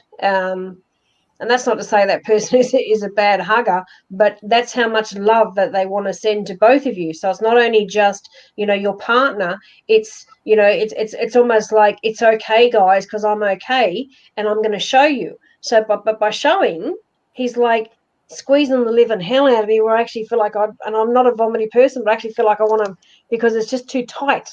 But that's kind of the person that I'm being shown. And even the feeling, but I also I've also got this thing that and this thing that keeps hitting me in the back of the head. So I don't know whether he was a character that if you had verbal, not disagreements, but if you had verbal too, like battering, how you banter with one another and all that sort of stuff. It's almost like he was the person that walked past you and flipped you in the back of the head, like just really quickly. For no real reason half the time, because I keep getting this jolt in the back of the head. So, and it's not, it doesn't hurt me, but it's this jolt that I think that he wants to play that game. So when he's coming through like that, that's more about also too that everything is okay. Like, because if he's happy to banter and he's he's shining through and squeezing me so hard, then he's happy with everything. It's more about you guys understanding that everything is okay. There's nothing further that you guys could have done, and I believe that I think it was your partner that was with him. It's either shortly before or shortly thereafter.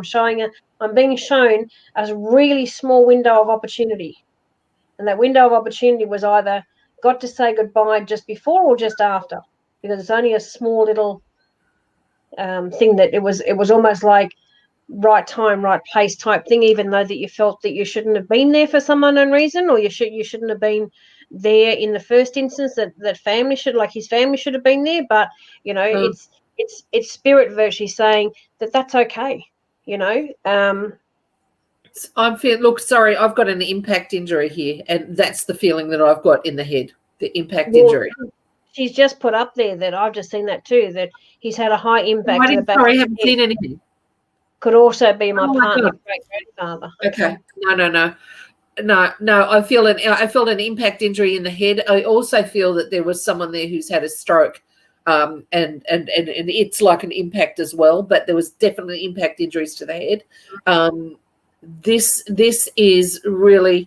I've got one from the front and one from here. So this one from the front is, to me, is either like an aneurysm or a stroke. Really, really strong. So if this is the grandfather that's with you, then please know that that I've been feeling the impact injury myself while you've been speaking. I'm sorry, I really didn't want to interrupt, but it got to the stage. No, that's okay, because I got the strong one in the back of the head. Yeah, that's what I was feeling too, but it was definitely, for me, it felt like an impact. So definitely. I was being shown from spirit that the way that was coming through for me to have that jolt was as if I was getting smacked in the back of the head, and that's why I was having that jolt. Yeah, no, it's exactly what I was feeling, but stronger. I've also got the older gent there, but I've got this in here, so it's like this to me. Pop hit head in ladder, leaving him disabled and also had cancer. Okay, all right, yep, all right. That makes perfect sense. All right, okay, so, yeah, all righty. Please know that they're together, okay? Please know that they're together. Look, sorry, there's also a little dog. To me, it looks like a little foxy or something. And I don't know who this was attached to, but he's just like leapt in front of everything. So crazy. listen, I know that you feel sick about this, and there's nothing that you can do to make this feel better. There's nothing. It's just, you have to get through it. You just have to keep walking through it, darling. Really sorry. I'm really sorry. But please know that they're there with you in spirit. Pebbles, your rat dog. Okay. Please know that Pebbles is around then. And like, I want to be in front and center, front and center, front and center, front and center, front and center. Like Pebbles needs like calm down pills. You know what I'm saying? So please know that the whole tribe are there together. All right. Pebbles is very cute. Very cute. Okay. He loved all the dogs many have passed. Many have passed, but Pebbles is like, I'm being front and center. Okay, like hyper stuff. I'm pushing myself forward. So yeah, the whole team's there. I saw this beautiful cartoon once. I know I've mentioned it before years ago, and it was she's come through before. Oh my God! See who knows? See, this is the problem. Sometimes we do a lot of readings. I don't know who you're referring that to, either to me or to Mystique, but you don't see the names. You just go with what you're hearing in your head and what you're seeing in front of your face, and we don't know what we've done before or who's come. So that's a blessing that Pebbles has come through before and is still there for you. But I saw this great cartoon, and it was like the dog had died 50 years ago and was sitting at the the man died. Rex's owner died, and he got to the pearly gates, and Rex is standing there at the gates with St. Peter, whoever it is, saying, Rex has been waiting for you for 50 years, like here at the gates. That's the sort of thing that I get. I know I get animals strongly a lot. And this one's like a crazy, kooky mutt that loves life and, you know, is there pushing. So very cute. Very cute. Sorry. Over to you, Miss Eileen. Time for you to do a bit of work. Oh, come on. Come on. I clicked one. And you got to wait for the time delay. Big Mick. Big Mick Temple. Hello, Big Mick. Big Mick Temple. You could be the answer to all of our prayers. No, just joking. I don't know. Shoot. Annie. Okay. Just love the typos that come up. Anti-insights. I'll give you some anti-insights, buddy. Ring-a-ding-ding. All right. Okay. Well, I'm just going to flip a card for Big Mick. Oh, my God, Big Mick. Hello. Watch out. It's all happening here. Can't say Big Mick's got a big... No. Don't go there, Robin. The woman's come up as the first card for you. Hope, security, and an anchor. Let me tell you, you, buddy, could be your own worst enemy. Trust. Yeah, you are your own worst enemy. Here we go. Wrong way again. There's the moon card. Look, I don't know if this has been something that's going on for a while, but I can see that there's some bad stuff going on. What you need to do, because here you've had the flowers. Now the flowers can be withering and can be an open flower, so that's a crux. So what that is saying to you is that this is a gift for you. I'm just going to say to you, don't let this thing go, okay? Don't let this thing go. This doesn't really want to talk about your career until right at the end. But what it's saying to you is that there is something coming for you unexpectedly. It's definitely to do with the workplace. Here's the tower for you. This could be either, again, this sounds to me like a remake of your life because, as I said, this is on two levels here. You've got a woman and there's something going on here. I need you'll come to a crucial moment where you've got to, I love the moon card because it makes you face the shit that you don't want to face. Okay? Once you face it, it's great. A lot of people hate it because it's super destructive. I love it because you can see those things and, get rid of them. Out, damn spot, get rid of it forever. That's the thing there. I'm just saying, don't throw the baby out with the bathwater in that case. Don't throw the woman out if there's problems. I think that this is worth rescuing. So work hard. The next thing is, as I said, it could be either a withering flower or an open flower. So it's saying to you that this is something it's all in your hands, baby. This is all in your hands, as is the work. Now, the interesting thing about the Tower card is that the place, the work, the thing that you're after, it's hard to get into and it's hard to get out of. So this does require work, but I've got the horse and rider here. So this tells me, this is saying, listen for the opportunities. There is something coming to you. The horse and rider are coming for you. This probably won't happen, though, for 1, 2, 3, 4. This will be about 5 months away. So about May, all right? But there is an opportunity there for you. Again, with the reputation card, with the moon card coming out, this is like, get rid of the shit that you don't need and focus on the stuff that's important for your job. If this is important for you, in March, this is particularly important. It also shows me that this is a stable and secure job and that you can hope that there will be a door open for you. So this is up to you, mate. March is a crucial time for you. So absolutely face those things that you've got to face, change what you have to change. But by May, June, there are some super opportunities for you in the workplace. Okay. What I was getting was that there was some bit of narcissistic and some not very nice people that are surrounding him in the workplace, and therefore it feels like it came through to me as if he's, that saying that I've got a stunt in the growth type thing. It's almost like he's gone stalemate because he's believing crap that he's hearing from people who don't know any better. Like he's hearing stuff that is quite untrue, but he's listening to the wrong people, and therefore he's kind of like sitting back and not seeing those open doors that are going to come for him, but he's not even talking to the right people in that workplace environment at all. And I think with whatever's going on at home, not that he's taking that sort of crap into work, but because he's feeling a little bit unsteady with that sort of stuff until that kind of pans out and he works more on that, and it sort of comes to a happy medium, pardon the pun. But it's almost like, if he's already feeling like that, then he gets into work and then he hears all this crap. Absolutely. And all this crap is about himself, and he's just taken upon himself to then just sit in this little shell and not kind of even have the urge to want to go and speak to the right people, or not the urge to be able to kind of go, do you know what, I want to put my hand up because I feel that I can do better at this and I can do this and all this sort of stuff. So that's what I was feeling, that he's surrounded by, excuse the French, a few dickheads that just want to put him down, and because he's not feeling 100% confident with himself, he's taken that crappy information on board as well.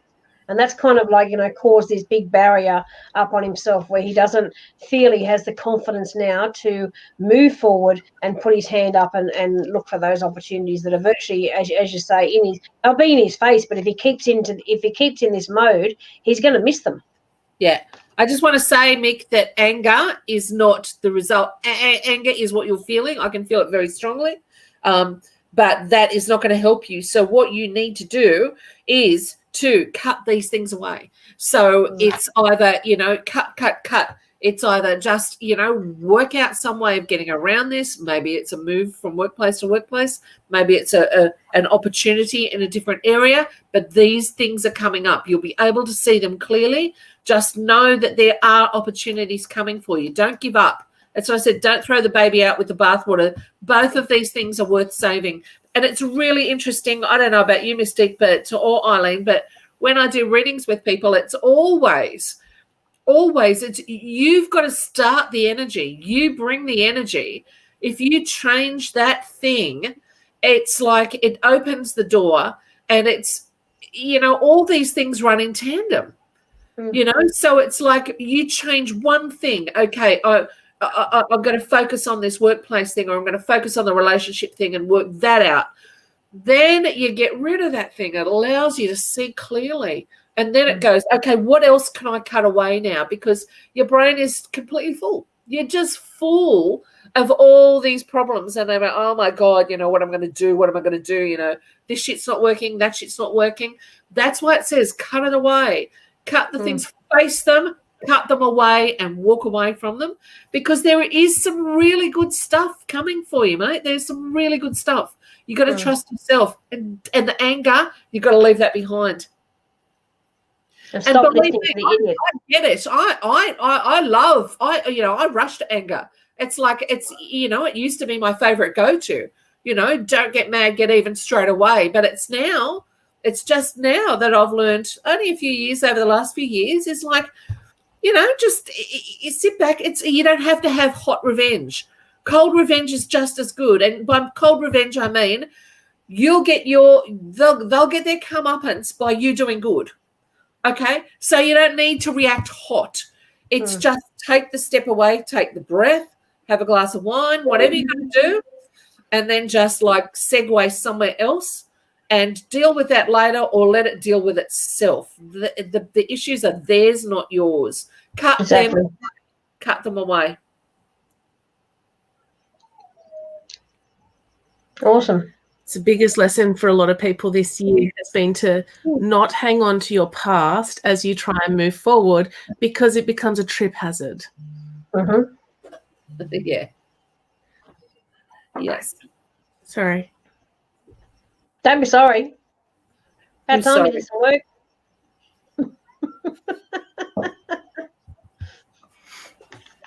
Lynn, do I walk away? Lynn, will. Go on. No, you go. No, it's okay. Go. Yes. Sorry. Yes. Sorry. I picked my cards up to move them, and 3 dropped out. Here we've got the rat. This is worry and anxiety. So, yeah, it's causing you problems. Yes. Here's the bear. Overbearing. There's the man. Okay. Walk away. Next. So, well, just to add to that, I actually got endings and transformations. So that's what I was just about to say. She has to allow it to end, because there is even, and I hate to say it, Lynn, but there is actually no respect for you anymore. So what is the point of being with someone who doesn't respect you for who you are? There's no point in that. That's like, kick that to the curb. But also too, in being empowered enough to do it, to also then be empowered enough to start your road of transformation, because this is where I'm going to kick you up the bum and kind of say, do you know what, you've been allowing this behavior for too long. And I'm not saying that that's the wrong way of doing it, because sometimes we get so engrossed, and we feel so much love for the person that we don't know they're actually doing it to us. But now you actually do, because you're asking the question, do I walk away? Yes, the simple answer is yes. And yes, you probably should have done it a long time ago, but now is your moment. And if I can empower you myself, Google and get on YouTube that song. I forget who it's sung by, because it's a particular woman with blonde hair, One Moment in Time, because this is your moment in time. And the way this particular woman sings it, I actually do forget her name, but I know the footage. She's got blonde hair and whatever else. It is your time to shine. But when you hear the words and how she sings it, that song means so much to so many. And if you just sit with that for one moment and listen to it, it will empower and inspire you enough to kind of go, do you know what? I'm happy to walk away, and I'm happy to start my new journey of transformation. I've had enough of this shit. I've had enough of being treated like dirt. It's now my time to shine. Absolutely. And you take that moment, you listen to that song, you download it to your own phone or whatever the case may be, and the moment you have a little bit of doubt, you play that song. And I've done empowerment sessions. This isn't easy. with 900 people in the room, and I have made them listen to that song. Part of those people, or majority of, were domestic violence victims, and I made them listen to that song, and I sang it myself in the corner as if I was the star singing, of course. But it meant different things to everyone, but it brought every single one of them to tears because they realized the power of the words, and they knew that it was their moment to do something and move on with their life. And this is what you need to do, sweetheart. We were talking about the power of words before. It seems to be a common theme tonight. Absolutely agree with you.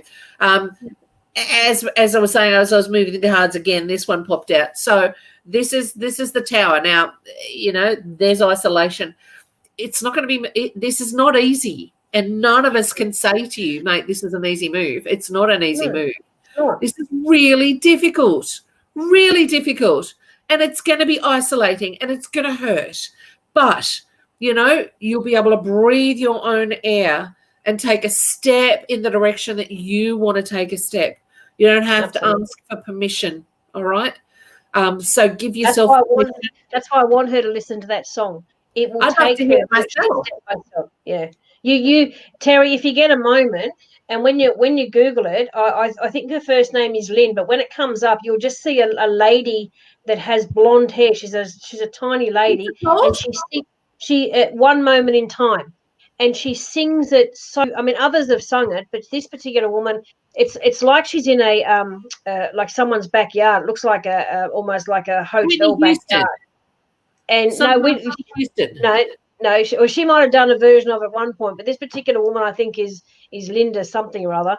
And as I said, it's like she's in a hotel, like a real swanky hotel, plaza type thing, and she belts it out with so much meaning and pauses in all the right areas that I think many people watching tonight, if that is the song you play for the beginning of 2021 to give yourselves a bit of a kick or anything like that, then do it, because it's I use that song in a lot of empowerment coaching, in a lot of domestic violence issues, in a lot of marriage breaks up, all sorts of things, to just get you to stop for 5 minutes and listen to it and absorb those words. And the way she sings it gives you that energy to go, do you know what?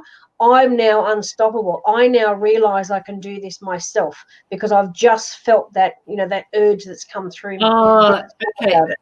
I think it was written by Whitney Houston, but performed by Dana Winner. But the words are extraordinary. Each day I live, I want to be, and a day to give the best of me. Yeah, you wait to hear us sing it. Alone. My finest day is yet unknown. I break my heart, fought every gain. To taste the sweet, I face the pain. I rise and fall, yet through it all, this much remains. That's absolutely beautiful. Yeah, it's the best song.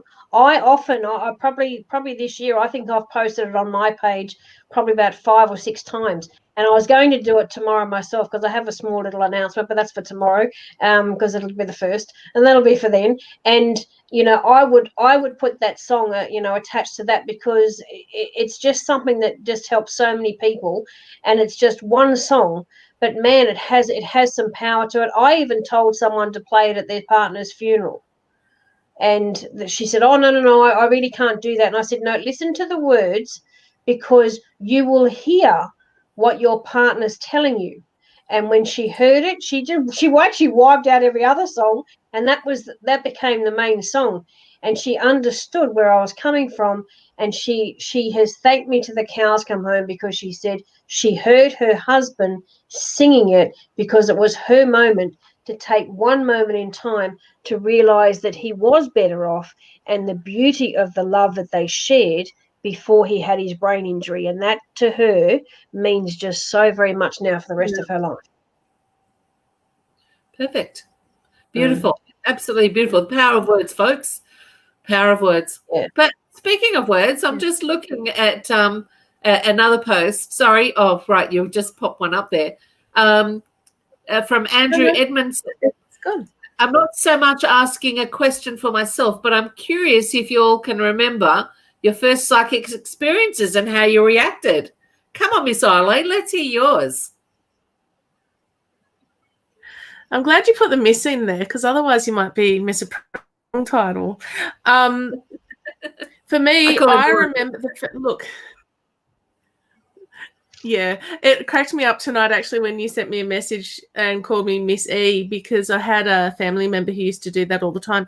Anywho, my first one that I remember, I was about 5 years old when my first dream actually happened in front of my face, and I was a bit shocked. But yeah, at 16, I sat in my great aunt's kitchen and said, Auntie Kay, I don't like this. I've got all these dreams that come true all the time. Some of them are horrendous. And I'm so sorry, sweetie, but you can't get away from it. But I was 16 and I knew better. And eventually I accepted it, obviously, because here we are. Isn't that interesting? She was right, by the way. Ms. Tique, what about you? I was 3 and I was in my front yard, or not my front, my parents' house's front yard, and I was picking up blades of grass and I was chatting and chatting and chatting, and my father came out, and God rest his soul, and he said, "Who are you talking to? You can't talk to grass. Grass doesn't talk back to you." And I was talking like an adult, and I said, "Oh, yes, it does. It's telling me this." And I started telling him messages from his great granddad who died 100 years before I was even born, but I was talking like an adult and not a child. And I brought through about 4 or 5 messages for my dad and told him what this gentleman looked like and who he was, and how he, like, there was a time where he fought in the war and got shot and all this sort of stuff. And my dad was just like, I still remember it. His mouth dropped to the ground, but then he started carrying on like a pork chop, is my favourite saying, and yelling and screaming and swearing and telling me I was possessed by the devil, and unfortunately picked me up and threw me across the front lawn and broke my arm. And my mum took me to the doctors, and instead of crying about my arm, the doctor was sort of saying, well, who were you actually talking to? Because your dad says you were talking to grass. And I'm saying, no, I wasn't talking to grass. And then the doctor's grandmother came through, and I was telling the doctor about that. And I remember it as if it was yesterday. He walked out of the room. He said nothing to me because I had to get sent off for x-rays and all sorts of stuff. He walked out to my mum and he said, "You watch this one. She knows far more than she should. She talks older than she is, and she will go very far. Do not dampen her spirits." Again, pardon the pun, but that's what he said. And my mum said, "Well, what are you talking about? Like, she's insane. Like, do we have to have her committed?" So here's my family thinking that I'm just possessed by the devil and want me to be committed, for God's sake. But I knew what I could see and I knew what I could hear, and I trusted in all that. And the more I spoke, the more I got abused. But my dad, I ended up not talking to him for probably 21 years, but I knew when he needed help, when he was going to pass. And when I said to my mum, "I'm going to Dad's," and she said, "Are you absolutely insane?" I said, "No, he needs me." And I went and knocked on my dad's door, and he answered the door. I didn't even say, "Hello, how are you?" I said, "You need to come to the hospital with me now, because you're not going to last another 7 days." And he said, "Oh, don't be ridiculous. You and all this rubbish again." And he put his hand up, and I said, "Don't you dare." I said, "Don't you dare lay one more hand on me. I am here to help you." I couldn't get him to a doctor or couldn't get him to a hospital, but he did pass with me, and I transitioned him. He's now one of my main spirit guides. And as much as I hated him as a child for what he did to me with having my gift, now he understands, and he realizes how valuable spirit world connection is. So, and I did find out later in life, and this doesn't excuse what he did, but I often said to my mum for many years, "Dad is not my dad. I know who I think my dad is," talking out of school because my mum wasn't faithful. And she kept saying, "No, no, no, no." But it was my dad's best friend. And I believe that Dad knew that as well, and henceforth he was angry and always looking at me as, "Oh, well, you're the child that is not mine," and passed his anger out that way. Yeah, absolutely. As I said, it doesn't excuse what he did, but it makes sense. Yeah. And he's now passed in spirit world as well. And he told his wife he had to call me, the first person up, like when he passed. And as I said to my mum, if he wasn't my dad, or if he wasn't my real dad, why would he get his wife to call me as soon as he passed? So those, they're both in spirit world. I call them both Dad. They both come through, as my main spirit guides all the time. But I'll never forget that first, scenario when I was 3 at all. I'll never forget it. There you go. Well, mine, I had the crazy old granny, my great grandmother on my mum's side. Now, Granny was the tiny little bird. She was 4 foot something. And I only remember her ever dressed completely in black from head to toe. She always had a little Beetle Crusher shoes on. Beetle Crusher shoes, it's a name we used. I was in the army for a long time. They're those little lace-up shoes with the round heels and the little, little toes and the shining, little staunch, sturdy little lace-ups, like a school shoe only on, to the power of 10. And she always had a tiny little Globite bag with her. Like your little Globite suitcase, she always had one. And whenever, she always had treasures in it, like handkerchiefs, that she used to find handkerchiefs and she'd take them home and boil them and then like starch them and iron them. So they were like, she always had 1,000 handkerchiefs in this bag. She used to take us to cemeteries to talk to people. Now, we didn't think that there was anything wrong with that because we didn't understand that other people weren't going to cemeteries to visit the inhabitants. And so that's what we would do. That's what we would do. Little did we know at that stage that her daughter, and there was a lot going on with Granny. She was, let's just say, never married, but there were a few kidlets. So there was her daughter was a prude of the highest degree. So disagreed with whatever Granny did and however Granny did it, and didn't actually talk much about Granny because, she had illegitimate children, her being one of them. My mother was almost cast in her mother's shadow. And then along comes me, and I've got what Granny had. And so does my sister, but in a different aspect. My sister gets very strong dreams. So prophetic dreams. She'll get dreams. I don't get them. I get them very rarely, and they're really important when I get them, but my sister gets them. So my mother has complained for a million years, I can't sleep. Oh, it's like, and I'm like, you can't sleep because the dead people are after you all the time to talk to you. And you've got to learn that you've got to tell them I'm not working. So my mother doesn't get it because her mother was such a prude that that all of that stuff was bullshit. So, we've come almost a full circle. And I think my next book I'm going to actually write about Granny, who was around 100 years ago and living through the pandemic of the 1918s. So, and working as a medium then. She spent the last 10 years of her life at the Edmore Spiritualist Centre. And that's, I didn't know any of that really until I ran away from my gift as well, spent 30 years in the military, and then one day went to see a medium, and the doors opened and they were like, we're open, baby. That's it. The next week I was working as a medium. So it was like, this is it. This is you. You've run away for it long enough. There's no more. Anyway. Can I say one thing? Yes. Christmas Day, my 5-year-old said that the end of the table was for Uncle Anthony. And my husband tried to give away Uncle Anthony's Christmas crown. And he got into trouble for it because my son was, no, Daddy, that's Uncle Anthony's. Okay, Uncle Anthony passed away in 2004. Thank you. Beautiful. Yeah. Well, as we say, Uncle Anthony passed in 2004.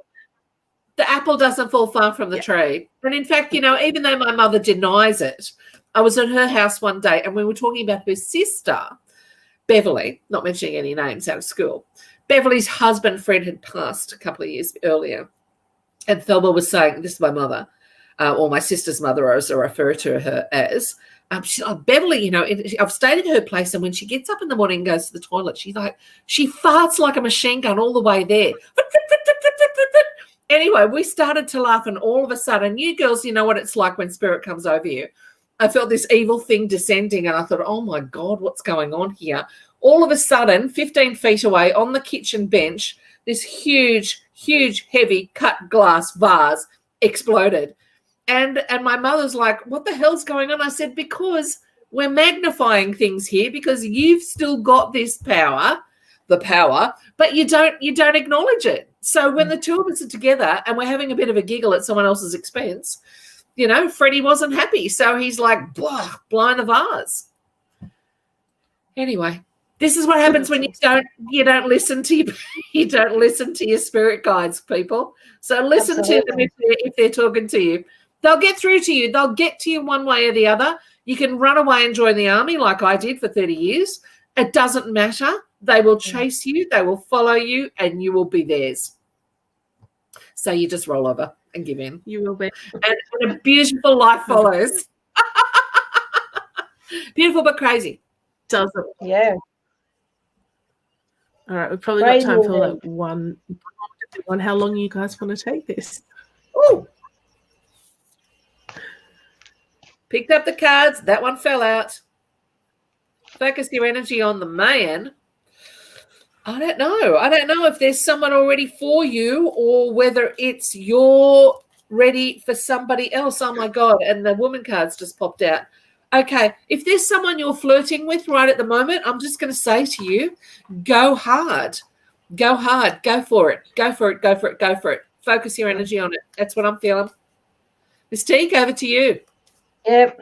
It's a case of also too. I mean, yes, it's she's saying what man?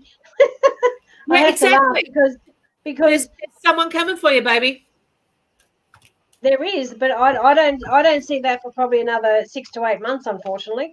And the only reason I say that is it's in her mind that she wants to find someone because to me she's had a few that have taken her for granted or not taken her serious in the sense of, you know, they were there for, sorry, lovely, but it was, you know, I'm there for a good time, not a long time type attitude.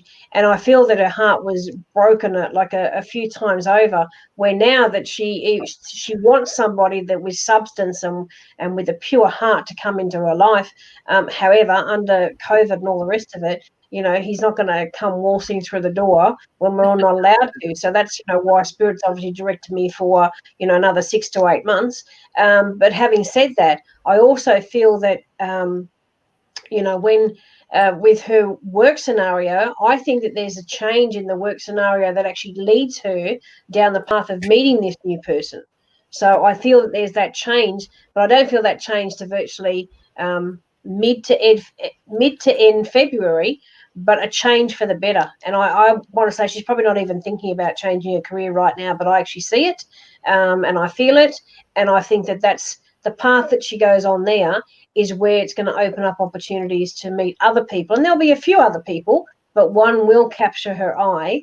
And once her eye is captured, not that, and it's not about Rebecca, it's not about you throw yourself at this particular person, but it ignites all your energy.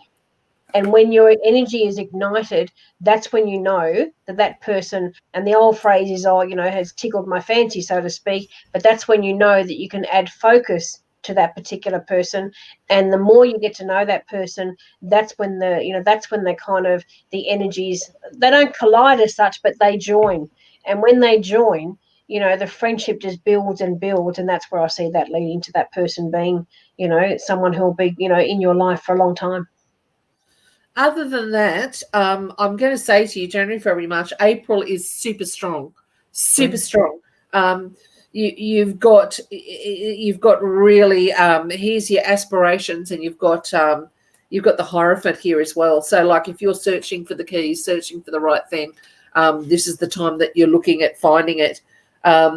Because before that, I have here's the World card, so the world's opening up. But here's the Moon card again. So there are these issues with you and crossroads, and I know that you love what you're doing, but there are some big changes coming up for you. But really, yes, I agree totally. It's not until really I see about 6 to 8 months that you get the love and the Magician card together, And this is telling me that there is something magic going on from about 6 months away. Up until then, focus work on the work stuff. Be temperate. Don't be crazy with what you're doing. But there is some look, whatever it is that you're aspiring for, there is some change coming very strongly for you January, February, March, April.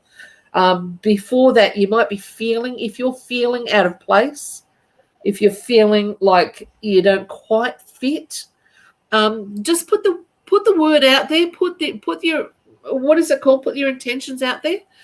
Because I think that something will come back to you.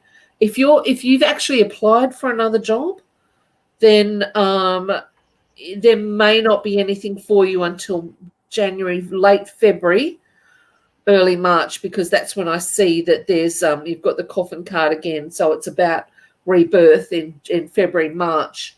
And there's a whole lot about reputation there in the world opening up. So it's saying to you, don't undersell yourself. All right. If you're looking for a new job, February, March, very strong. And what I'm going to say is to you, don't apply for the job you have. Apply for the job you want. Because this is saying to me that you have everything within you that you need to absolutely do this, but you're underselling yourself. So if you need someone to tell you, hey, listen, rejig your resume to fit this in this way, or help you sit through an interview and go, okay, listen, you're really underselling yourself, sister. Like, don't underestimate yourself. You can go for that other thing that's bigger than what you do. And you can do it. I know you can do it because I see here with absolute confidence that you can. You absolutely can. So seriously, February, March, really strong. Try and either look for it then or feel confident in your applying. You know what? Apply for everything that you think you can do and then sell yourself. It's all about you selling. All about you selling yourself, baby. What I get, just with the male and the female card coming out, the very first thing that came to mind was your masculine and feminine energies are a little bit out of whack. You need to sort of get that back into balance. And that nice how we all work together like that. That's fabulous, and that did not even cross my mind. Beautiful. Well done, you. Look at that. Whew. I'm done. Awesome. No, that's perfect. That's perfect. Absolutely. We might actually leave it there because I've heard that if we leave that here for now, Mystique is going to be live over on her page, and I did have it copied, but it doesn't want to have it copied anymore. So next week on Love Angels Light TV, I know it's me on Thursday night, and on Friday night, I'm going to let you know. It's going to be a surprise for everyone. Oh, yay. We love surprises. Don't you have anyone booked? Don't we? I totally do. My calendar's somewhere. We love somewhere. Yep.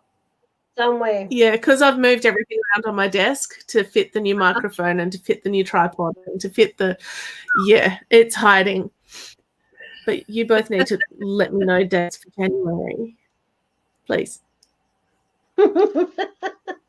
Please, she says, please. Please. Sorry? Please. No. Happy New Year to everyone. Thank you so much for joining us tonight, and thank you both of you for sharing your amazing gifts. And there you go. Rebecca from Dragon Heart Healing. Oh my gosh, I nearly forgot. But we will chat, Ms. Rebecca, and I'll talk to my people to tell your people to do something. We've all got people. Yeah, we've all got people. We've all got people. And thank you for sharing. Have a really happy New Year. Yes, indeed. And all of my people here will be on again, hopefully next month. or in the coming little while. Have a great night, guys. Stay safe wherever you are. And thank you. Thank Happy you for New Year, having guys. us tonight, Go and have a Eileen, and sharing your space. It's been a pleasure working with you, Terri. Miss First time working with you, and Absolutely the energy that bounced between us, I think, was fabulous. So thank you very much for Let's do it sharing again. that with me. Let's do it again. It was perfect. and head over. Yeah. Thank you to both of you gorgeous ladies, and thank you to all you people out there for sharing your dead people with us. It's been wonderful. It's been wonderful. Yeah. Happy New Year, guys! And yeah, you're on at 10:30, aren't you? Yep, I'm on at 10:30, going through till God knows when. I'm not sure, because I had an influx on people on Christmas Eve, given that, you know, my idea for Christmas Eve and New Year's Eve was that so nobody would spend that time alone. Yeah. So yeah, so who knows when I'll finish, but I'll go live at 10:30, and and I'll just finish whenever I finish. Yeah. So if anyone wants to come across and join me there, you know, please do. I believe Eileen's popped up the link. And then, yeah, so thank you again for having me on your show, Eileen. And again, thank you, Terri, for sharing your energy with me. Thank you. Okay, you gorgeous. We'll see you next year. We'll see you on the other side. Happy New Year, everybody. See you all next year. Happy New Year, guys. Stay safe.